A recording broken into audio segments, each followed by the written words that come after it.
एक बात हम कहना चाहेंगे, आप लोग अगर स्मरण किए होंगे, जब बहुत शरीर में ताप पड़ रहा हो, बहुत बुखार आ रहा हो, डॉक्टर अपना काम करे, वो डॉक्टर का काम है। दवाई देना डॉक्टर का काम है, वो दवाई भी देगा, औषधि भी देगा। डॉक्टर को भी दिखाओ, और डॉक्टर को दिखाते दिखाते साथ में जब शरीर में बहुत तेज बुखार आ रहा हो, ताप पड़ रहा हो, तो कोई वस्त्र गीला कर कर जब उसके सिर पर लगाया जाता है तो श्री शिवाय नमस्तुभ्यम इस मंत्र का जाप करते रहिए, करते रहिए।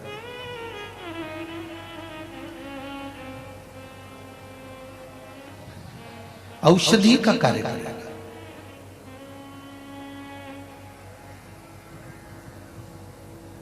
दुनिया के लोगों को यह नहीं मालूम था कि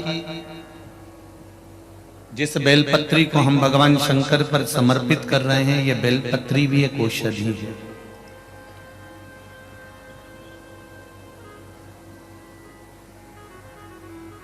हम तो चढ़ाकर आ जाते थे और पंडित जी उसको उठाकर, या जो वहां के ट्रस्टी होते थे, सेवक होते थे, उसको उठाकर पानी में विसर्जन कर देते थे।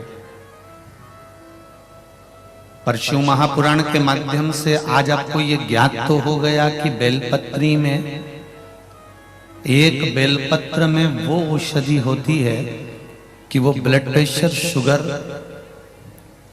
गठिया, थायराइड, इन सबको लेवल में लेकर आ जाती है अगर शिवजी पे चढ़ी हुई खाई है तो।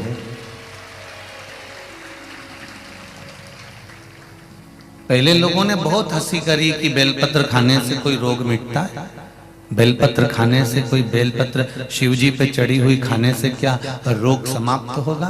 पर ये पर्चे जो ढेर सारे लोग भेज रहे हैं, इनको आप जब पढ़ेंगे, हम इन पर्चों को लेकर नहीं जाते। ये पर्चे सागर के पर्चे सागर में ही रहेंगे, जहां कथा करने जाते हैं वहां के पर्चे वहीं छोड़ देते हैं, और आप उस पर्चे को यहाँ से लेकर जाकर पढ़ाई कर सकते हो। उसमें मोबाइल नंबर भी देते हैं, आप उनसे बात भी कर सकते हो कि आपने ये पत्र लिखा था और आपको ये फायदा हुआ था।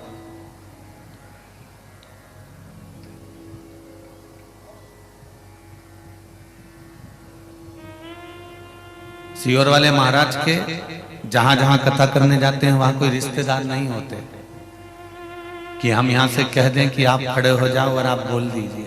और हमको तो वो तुम्हारा भाग्य लिखना भी नहीं आता कि पर्चे पर हम लिख के बोल दें कि आप वहां से आए हो या यहां से आए हो। हमको मालूम भी नहीं, हम तो आपके जैसे।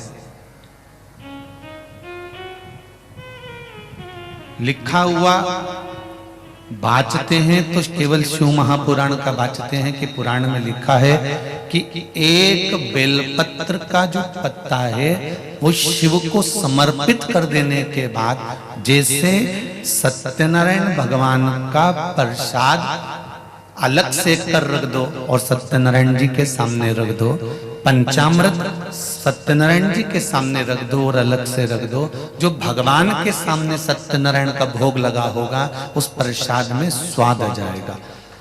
घर में कद्दू की सब्जी, घर में काशी फल की सब्जी, कद्दू की सब्जी, घर में आलू की सब्जी, घर में मिक्स वेज की सब्जी मिलाकर राम भाजी घर में बनाकर कितनी भी खाकर देख लेना, स्वाद नहीं आएगा।